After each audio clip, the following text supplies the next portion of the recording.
كمان احنا الحمد لله الفتره الاخيره وصلنا من المصداقيه، يعني مثلا مشروع عجل العيد ده جمعنا مبلغ كويس جدا في حوالي اسبوع واحد بس. فالناس الحمد لله في الكليه والناس اللي احنا اللي هي خدنا منها تبرعات بقى عندها ثقه فينا اللي احنا الفلوس دي رايحه في مكانها فعلا. كمان اللي حابب يتاكد او اللي حابب يعرف ان الفلوس دي رايحه فعلا في مكانها الصح بيجي ويشارك معانا، سواء في التعبئه او في التوزيع. احنا في التعبئه او التوزيع اي حد عايز نقول يشارك. الشنط كان مكونه من ايه ولا؟ الشنط والله حضرتك هي رز وسكر وملح ومكرونه.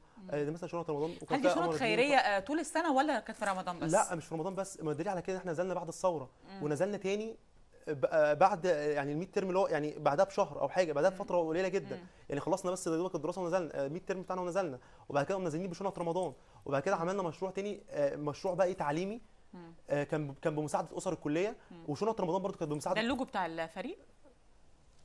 اللوجو ده اللي فوق حضرتك، ده المشروع الاول. ده المشروع ده مشروع تجهيز الشنط. ده تجهيز ده في المدرج حضرتك.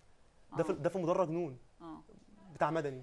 طب بالنسبه لطلبه كليه الهندسه، طلبه كليه الطب، يمكن من اكتر الكليات الصعبه العمليه اللي ما بقاش فيها وقت ان انتم ممكن تقدموا حتى حاجه خاصه بيكم يعني. تمام. هل كان في وقت انتوا جوه المدرجات وكان في يعني سماح بقى من الدكاتره او من اعضاء هيئه التدريس ان انتوا تعملوا الكلام ده في الجامعه؟ كان عندكم الوقت الكافي ده؟ كان عندكم السماح بده؟ هقول لحضرتك حاجه، انا زي ما فهمت حضرتك في البدايه، احنا مش يعني ازاي، احنا عددنا الحمد لله مش قليل، عددنا كبير.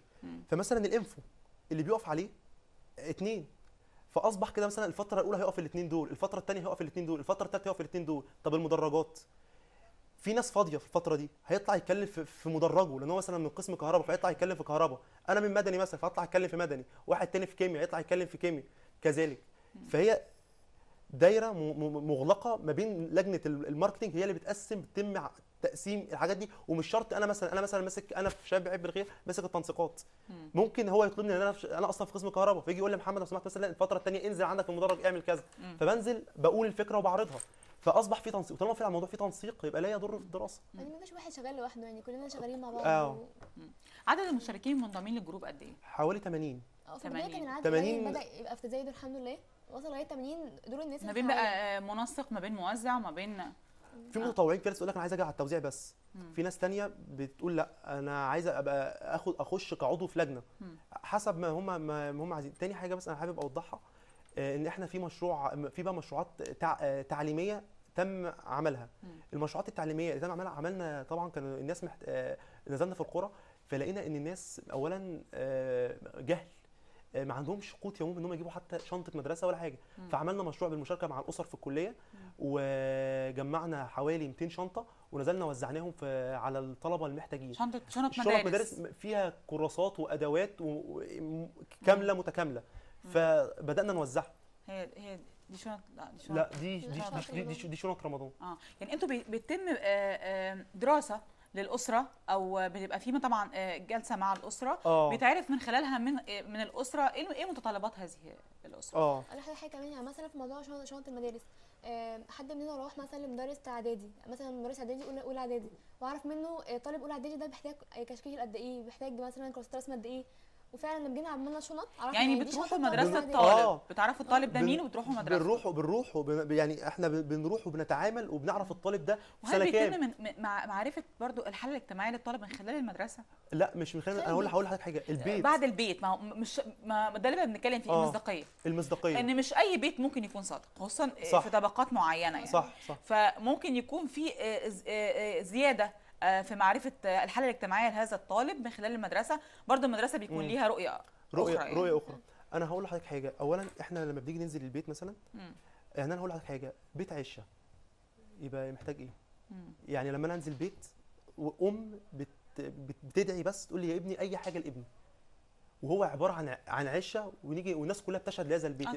طبعا دي حالات اخرى. حضرتك فاهم قصدي؟ لما انا مثلا اجي انزل منطقه، ما هو انا هقول لحضرتك حاجه دلوقتي برضو، احنا لما بنيجي ننزل يعني مثلا قريه، انا جيت نزلت قريه، بيبقى في ناس وشيوخ واهل قريه معروفين من القريه دي بيمشوا معانا كأداء، هم اللي بيعرفونا الحالات، لان يعني بيعرفني الحاله دي، فانا بخش البيت معاه، بقول برصد مثلا ايه 300 حاله، ابتدي انا مثلا عايز انزل على 200 حاله، انا بكتب عندي مثلا A+، يبقى ده اقوى، A++ ده اقوى، ده اقوى الدرجات، لان هو وراني ال 400 حاله اللي عنده، انا بقى بحط تقدير عندي تقدير عندي لحاجه زي كده. تمام، ببتدي بقى ايه اقول لا ده اقوى من ده اقوى من ده. هو بيوريني وانا ببقى لان انا فعلا بشوف، يعني مثلا الاصحاب. طب البحث الميداني ده ليه ما استعنتوش بطلبه كليه اداب قسم اجتماع مثلا او طلبه خدمه اجتماعيه؟ والله حضرتك هو حاليا ما يعني من ضمن المشاركات في الجروب يعني. والله احنا لما دلوقتي يعني احنا مثلا الاول كان بس المجهود الذاتي مقتصر شويه على طلبه كليه هندسه، لكن احنا دلوقتي الحمد لله من ساعه مشروع عجل العيد يعني بدانا نتوسع شويه، نروح كليه طب ونروح المجمع شويه، وفي ناس بدات المجمع تشارك معانا يعني بدات تسمع عننا. فاحنا الحمد لله في المرحله الجايه في ناس ان شاء الله هتنزل معانا فالحاجات دي كلها جايه توصل. والله حضرتك انا عايز اقول لك حاجه، احنا اولا احنا بنيجي بنقول للناس هذا خير تعالوا شاركونا فيه.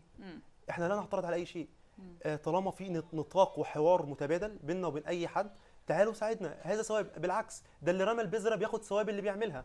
حضرتك فاهم قصدي؟ يعني اللي حط بذره خير كبرت بقت شجره يعني بترمي احنا ثمار. بنتكلم في توسيع دائره البحث. توسيع دائره احنا عندنا اصلا، ما هو من ضمن اللجان في لجنه عندنا اسمها لجنه الماركتنج. الماركتنج دي مقسمه يعني ممكن من خلال النت، من خلال الفيسبوك، من دعاية. خلال الجروب بتاعكم. بالظبط يا إحنا جماعه عندنا اللي عندهم اسر حالتهم الاجتماعيه بسيطه، فاحنا محتاجين ان احنا نقدم لهم خير. تمام، ما عندناش مشكله والله، واحنا بننزل بنبص بننزل، بس احنا عندنا اصلا جزء ناس كل وظيفتها في الفريق بحث وتطوير. البحث ان هو ينزل يستكشف قرى ويعرف ايه المطلوب فيها، والتطوير ان هو افكار المشروعات يجيبها بحيث تتلائم مع الفريق. يعني نجيب الافكار الجديده واحنا ندرسها، نشوف ابعاد المشروع ده ايه، هينفع ننفذه ولا لا على حسب. في حاجه بس انا حابب اوضحها. اولا في مشروعين جايين، مشروعين واحد شغالين فيه، واحد جمعنا عدد متطوعين فيه بس عايزين نبتدي فيه. طب قبل ما نتكلم في المشروعين دلوقتي، انتوا بتبداوا تحددوا المشاريع دي على اي اساس؟ يعني يمكن تقديم الخير في الايام العاديه بيختلف عن المناسبات. في رمضان طبعا هيختلف، هيكون في اوفر او هيكون في زياده ماليه علشان في شنط بتتعمل بشكل بشكل اكبر، فيها حاجات اكتر من الطبيعي عشان رمضان. في العيد الصغير كذلك، في مثلا الكحك هيتقدم مثلا برضو بشكل اكتر. في العيد الكبير كذلك لحمه، في لحوم هتتقدم. العيد الكبير ده اللي حصل فيه. انا عايز اقول لحضرتك حاجه. بتستعد لهم ازاي من الناحيه الماديه؟ بنستعد لهم ازاي؟ احنا اولا المشروعين اللي كنت بكلم حضرتك فيهم مشروع هيحل القصه دي. في مشروع اسمه مشروع سهم الخير. سهم الخير ده اصلا معمول سهم اولا ليس له عائد الا عند ربنا سبحانه وتعالى. قيمه السهم 5 جنيه. دلوقتي مثلا حضرتك تيجي تقولي مثلا احنا عاملين انفو ديسك هنا في الكليه ومصرح بيه. مثلا انا عايز اشترك ب 10 اسهم في الاول، ف10 اسهم معناها انت بتدفع مبلغ في البدايه كام؟ 50 جنيه. وحضرتك بتديني ال 50 جنيه دي بتقول لي والله انا هدفع مبلغ شهري قدره مثلا 10 جنيه. تمام؟ فانت بقى 10 جنيه دي تبقى مواظب عليها كل شهر. فاذا احنا بيبقى معانا من الطلبه في الكليه ومننا احنا مبلغ ثابت، اللي هو المبلغ، لان احنا بنزود عدد الناس اللي بتشارك معانا. ممكن مثلا احنا مثلا كنا الشهر مثلا وصلنا مثلا ل 200 واحد او 300 واحد. الشهر ده وصلنا زودنا 500 على 300 بقينا 1000 واحد. ممكن مثلا انت بتجمع في شهر واحد 1000 جنيه. فال1000 جنيه انت بتيجي تبتدي بيبقى معاك اصلا راس مال للمشروع دي. والفلوس دي بقى بتتعمل بيها ايه؟ بتتاخد تجهيز عرايس. في ناس انا شفتها يعني طبعا يعني احنا في كليه هندسه، فاي بنت في كليه هندسه والدها قادر ان هو يجهزها. الحالات اللي احنا شفناها بقول لحضرتك بنت والدها توفى وعندها 17 سنه، عندها طموح زينا بالظبط. عندها طموح زينا بالظبط. احنا في قريه رحناها شفنا بنت بتبيع جرجير، كنت ماسكه كتاب وبتذاكر وهي بتبيع جرجير. طيب عشان وقتكم مش عايزه اعطلكم اكتر من كده، سؤال اخير. يعني يمكن في مبادرات خيريه كتير جدا بتمر علينا وموجوده دلوقتي، ومجموعه من الشباب بيقدموها وبيقدموا خير لناس كتير جدا وطبقات دنيا من المجتمع محتاجه فعلا المساعده. لكن امتى هنشوف الخير بشكل مختلف؟ بمعنى انه امتى هقدم مساعده ثابته مدى الحياه للاسره الفلانيه كجزء مثلا كمشروع ثابت، كشك مثلا لرب البيت، تمام، او لشخص، او تمام. وظيفه مثلا حتى لو بسيطه كمجرد دخل ثابت. بالظبط، بحيث انه يعني يفضل ثابت حتى لو انتوا بعدتوا، او لو انتوا مثلا شفتوا مساعده ثانيه لاشخاص ثانيه، يفضل هذا الخير موجود لهذه الاسره. هو فعلا اللي احنا بنعمله ده يعتبر مجرد بدايه، يعني اللي احنا زي كده مثلا الحاجات اللي مساعده مؤقته. هقول لحضرتك حاجه ماديه صغيره. هو الكلام ده كلام محترم جدا، واحنا فعلا مش في كده، احنا فعلا فكرنا فيه. سهم الخير، مشروع سهم الخير اصلا جزء من اللي هم 5 حاجات كنت لسه هكلم حضرتك فيهم. في منهم مشروعات صغيره، ان الفلوس اللي بتتجمع دي ممكن مثلا والله انا مثلا جمعت 1000 جنيه، فبدل ادي لواحد سمكه، طب ما انا اديله صناره ويصطاد. بالظبط، اروح اديله كشك، اعمل له كشك، او مش لازم كشك، في مثلا فرن، احنا برضه سائلين تبقى عربيات حتى صغيره فيها حاجات بسيطه. في فرن عيش يعني ثمنه 300 جنيه بيطلع 30 جنيه للاسره، ادي حاجه. في مشروع الارنب، الارنب بياخد الارنب البطاريه والكلام ده كله وبيولده، والولد بيبيع ولما بيكبر. الكلام ده كله احنا شغالين فيه حاليا. بس احنا زي ما قلت لحضرتك الفتره احنا يعني فتره تجميع لا لسه 8 شهور. ما حدش يعني احنا الفكره قائمه يعني. ما حدش بيتولد كبير، لسه صغير واحده واحده لحد ما توصل. احنا دي اهم حاجه انها موجوده في تفكيركم، لان دي حاجه مهمه جدا ان انا اعمل مساعده مدى الحياه لاسر محتاجه. دي طبعا اهم حاجه. واحنا بنشكر لان احنا برضو الاسر اللي في الكليه تعبت معانا كتير. من اول بدايه احنا عملنا مشروع عيد العيد وتقريبا وزعنا لحمه، جبنا عجلين حضرتك اللي هم كانوا معروضين على الفيديو من شويه. كفينا 600 اسره. طبعا ده عمل خير تشكروا عليه طبعا. الاسر لان كل لسه مجموعه من الشباب يعني كان لود كبير عليكم او حمل كبير عليكم فعلا. انتوا كتر الف خيركم ان انتوا قدرتوا ان انتوا تجمعوا 80 شخص ما بين طلبه كليه هندسه وطلبه كليه طب او طلبه من كليات مختلفه ما عندهمش فعلا وقت، لان هندسه وطب من الكليات الصعبه.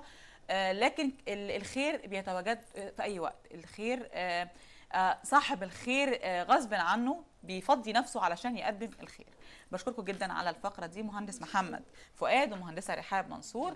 مشاهدينا خلصت فقرتنا، بعد الفاصل فقره جديده والزميله ريهام منير.